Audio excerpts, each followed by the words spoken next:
C'est Jonathan, salut. Et je voulais partager avec toi aujourd'hui le changement, ça commence par toi. En fait, on a tous tendance à vouloir changer les autres. Changer les gens, changer les églises, parfois même changer les pasteurs. Et je sais de quoi je parle, alors je te conseille de les encourager et de les bénir.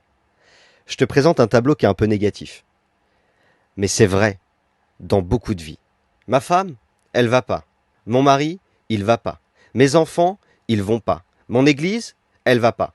Ma famille, elle va pas. Et en fait, avec tous ces va pas, la question c'est est-ce que toi ça va? J'espère vraiment que oui, sincèrement.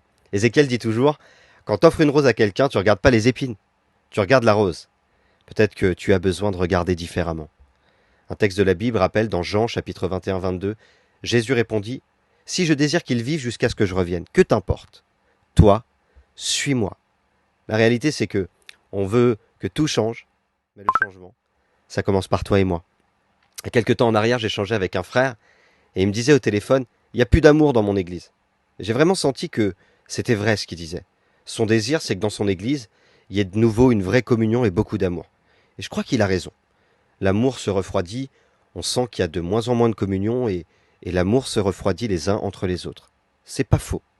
Mais je lui ai expliqué que si lui et sa femme dans son église, où il y avait peut-être 100 personnes, commençaient à briller, et que d'autres personnes étaient touchées, ils se mettraient aussi à briller, et puis ce serait une chaîne en fait. Au lieu de dire que ça ne va pas, commence par briller, pour que ça aille mieux. Aucune église n'est parfaite, aucun pasteur n'est parfait.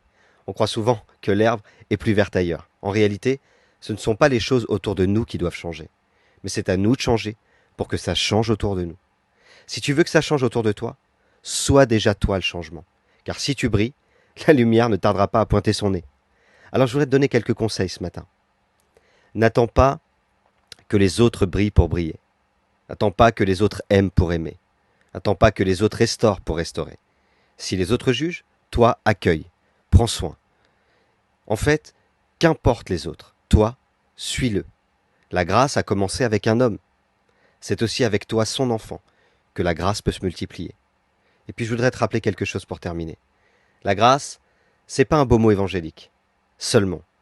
C'est avant tout une mentalité avec de grandes valeurs. Alors j'aimerais te demander quelque chose ce matin en plus. Prends un temps pour prier pour ton pasteur. Prends un temps pour prier pour ton église. Car si Dieu t'a placé là, c'est qu'il y a une raison bien précise. Et n'oublie pas, Dieu a mis son potentiel en toi.